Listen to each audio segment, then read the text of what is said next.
Here's check on stories we're following for you today on Robin Hood Radio. Pat Pagano's Tri-State forecast: sunny and clouds today, 80 to 85. Tomorrow, partly sunny, 85 to 90. Saturday, partly cloudy, more humid, 85 to 90. And on Sunday, there'll be sun and clouds, 85 to 90. We'll get the full details on the Tri-State forecast coming your way in just a few moments. Stories that we're following for you today.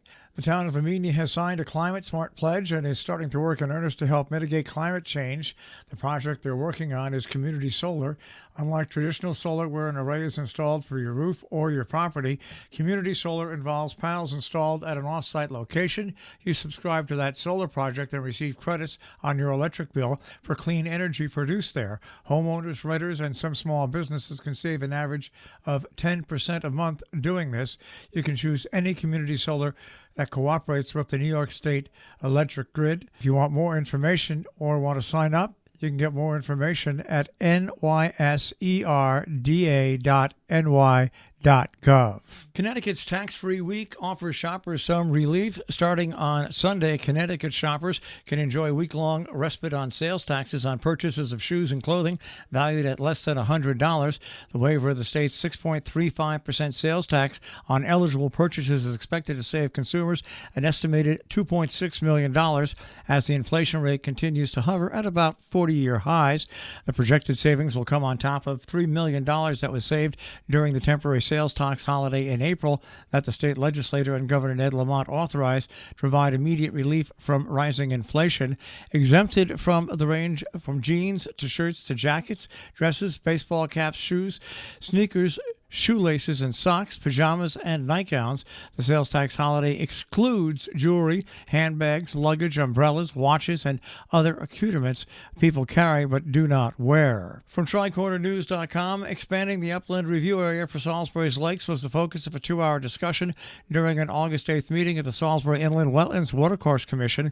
During the forum, via Zoom, a subcommittee comprising members of the Planning and Zoning and IWWC unveiled the draft rewrite of regulations that had been in works for 2 years. The 2021 proposal sparked protests from some property owners around Lakeville's Lake Winonsquepamak and around Twin Lakes on the northern edge of Salisbury, resulting in legal intervention and a petition with 500 signatures circulated by a citizens group, Salisbury Lakes Homeowners. The group advocated for more research and broader input before the regulations were adopted. Some commissioners questioned whether expanded oversight is excessive and burdensome to landowners, while the majority supported the expanded authority and said the town should embrace its critical natural resources. The Salisbury Visiting Nurse Association honored 5 area students with scholarships to pursue their education in health care. The scholarship provides $10,000 per year for up to 5 years for each student. Brooke Naller, Aaron Daly, Ellie Olson, Mika Mastruda, and Luke Malika. In North Canaan, in a story at TricornerNews.com, the Planning and Zoning Commission approved an application for office renovations at the Mountainside Treatment Center after holding a public hearing at its regular meeting on Monday, August 8th. Plans under the special permit were summarized by John Steele, Mountainside Vice President and Compliance Officer, who explained that the patio area behind the former Chinchilla Farm building would be enclosed to create 3 offices. The footprint of the building would not change. The use of 3 offices within the building has been changed during the pandemic to accommodate teleconferencing. The 3 new offices would regain the space lost during the repurposing. No public comment was offered during the public hearing, finding no impact in connection with the compliance of regulations. The Planning and Zoning felt that it was a simple application and that could be readily approved. The vote was unanimous. The St. Thomas Episcopal Church Food for Life Comida de Vida Pantry needs volunteers to help the pantry get food into the homes of those struggling to make ends meet during these times. St. Thomas has its own garden from which it grows fresh produce during the growing season, and the pantry providing non-perishable food and other essential items for those living in the Harlem Valley and in nearby Connecticut. For more information, stthomasofmenia.com/volunteer, stthomasofmenia.com/volunteer. Back to school time. Students at the Weavertuck Central School District, Pine Plains Central School District, Dover, and Millbrook and Central School District need help and able to prepare to get through another year. The school supply drive will run through the month of August, featuring curated Amazon wish lists based off school and supply lists. Supplies are distributed to families directly to students in time for the start of the school year. More information is available at neccmillerton.org/program/family to access the wish list. Some area meetings going on today in Salisbury. The Affordable Housing Commission at 5:30. In Cornwall, the Board of Finance has a Zoom meeting at 7 p.m. tonight. In Kent, the Board of Selectmen regular meeting tonight at 6:30, and the Ancramtown Board meeting will be held in person.